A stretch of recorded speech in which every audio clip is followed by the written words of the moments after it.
మన కళ్ళ ముందు పచ్చని చెట్టును నరుకుతున్నా, బుజ్జి పిచ్చుక కాళ్లకు ఏ దారమో చుట్టుకొని విలవిలలాడుతున్నా, తిండి లేక బక్కచిక్కిన కుక్కపిల్ల అరుస్తున్నా మనసు చివుక్కుమంటుంది. ఫోటో తీసి ఇన్స్టాలోనో ఫేస్బుక్లోనో పంచుకుంటాం. ఇది ఏమాత్రం తప్పు కాదు. నిజానికి మనం ఖచ్చితంగా స్పందించాలి, చేతనైన సాయము అందించాలి. కానీ ఒక్కసారి ఆలోచించండి, చెప్పా పెట్టకుండా పనికి డుమ్మా కొట్టిందని పని మనిషి మీద అగ్గి మీద గుగ్గిలంలా ఎగరకుండా ఉంటారా?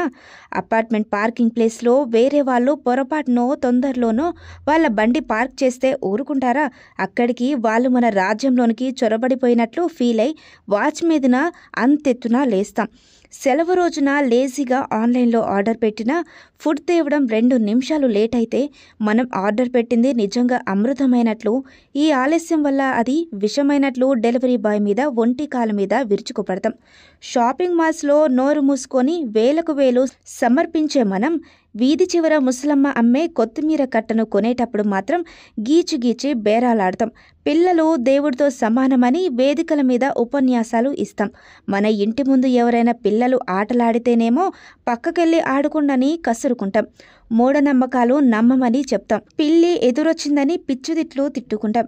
లంకంత ఇంటికి యజమానులమైన మనం తెల్ల రేషన్ కార్డ్, గ్యాస్ సబ్సిడీని వదులుకోం.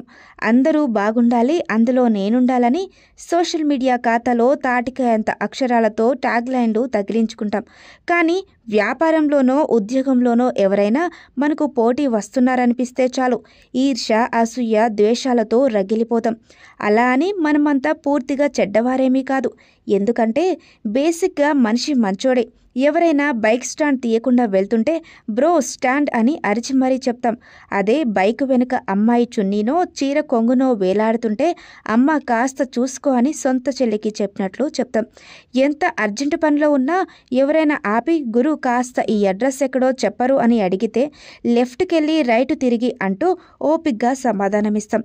ఇప్పుడు మనం చేయాల్సిందల్లా ఈ మంచిని ఇంకాస్త పెంచడమే, అన్ని సందర్భాలకు విస్తరించడమే, మనుషుల్లా గౌరవించడమే.